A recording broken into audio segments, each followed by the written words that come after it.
Here's a lightly paraphrased version of your script, keeping the same tone, flow, and structure. Just a slight reordering of words and phrasing while preserving the full content. Alongside ancient Egypt along the Nile and Mesopotamia, between the Tigris and Euphrates, the Indus River Valley civilization stood as one of the major early Eastern civilizations. And among the three, it was the most expansive. At its height, this civilization comprised over 1,000 cities, spanning an enormous region from what is now Afghanistan, through large parts of Pakistan, and reaching into northwestern India, thriving between 3,300 and 1,300 BC. For millennia, the plains surrounding the Indus River were inhabited by Neolithic or Stone Age farming communities that, over time, evolved into large urban settlements by 2,600 BC. Only relatively recently, in 1922, did British and local archaeologists uncover the two most prominent cities of the Indus Valley civilization in what is now Pakistan, Mohenjo-Daro and Harappa, giving rise to the term Harappan civilization. Both cities are estimated to have once been home to populations ranging from 30,000 to 50,000, which is remarkable considering most ancient cities housed around 10,000 residents on average. At the peak of this civilization, the population across the subcontinent grew to an estimated 5 million people, roughly 10% of the global population at the time. These cities weren't just among the world's first major urban centers. They were also among the most advanced in terms of engineering and design.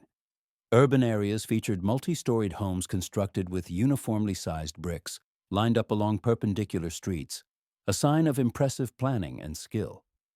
Cleanliness and sanitation held great importance, as these cities boasted the earliest known urban sanitation systems. Most homes had flush toilets connected to a centralized and sophisticated drainage system that relied on gravity to direct waste through large sewer channels beneath the main roads. This plumbing was, astonishingly, more developed than systems used in cities that came thousands of years later, including even some modern-era sites. As more settlements were excavated, a similar level of organization and planning became evident, pointing to a unified architectural vision across the region. Such uniformity strongly implies the presence of some form of governance, though very little is currently known about the political institutions of the civilization. What we do know is that the Harappan economy was heavily reliant on trade with Mesopotamia, which was enabled by significant advancements in transport technology, such as the invention of wheeled carts and the use of boats. Harappans used small carved seals to mark their traded goods. These were adorned with animal imagery and hundreds of unique symbols that to this day remain undeciphered. Because the Indus script is still not fully understood, the Harappan religion is largely speculative, though it has drawn interest from scholars looking for early traces of Indian spiritual traditions.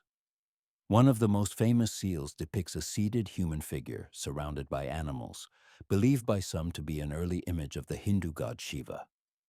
Unlike Egypt and Mesopotamia, the Indus Valley civilization appears to have lacked temples or palaces that would clearly indicate religious practices. The largest public structure in Mohenjo-Daro is what's known as the Great Bath, a public bathing complex thought to possibly have served a ritual purpose, perhaps even for early forms of baptism, given how later Indian culture placed strong emphasis on ritual purity, which became foundational to the caste system. Some of the key innovations of the Harappans included standardized tools and systems for measuring length and mass. In contrast with many other ancient societies, the Indus people left behind no grand statues of rulers or gods.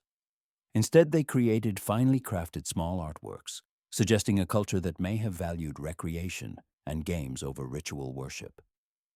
One of the most iconic pieces is a small bronze statuette, which suggests that some form of dance was practiced in the Indus Valley. Another notable artifact is a soapstone sculpture often referred to as the Priest King, a bearded figure wearing an armband and a patterned headdress. Even though many Harappan cities were fortified with walls and citadels, there is little evidence of warfare or weaponry, indicating that this might have been a notably peaceful civilization, a rare characteristic among ancient cultures. The exact reasons behind the Indus Valley civilization's decline remain unclear, though several theories have been proposed, including invasions by Persian tribes. However, most scholars today lean toward environmental explanations, climate change, weakening monsoons essential for agriculture, or even seismic activity that altered the courses of rivers. These shifts could have dried out the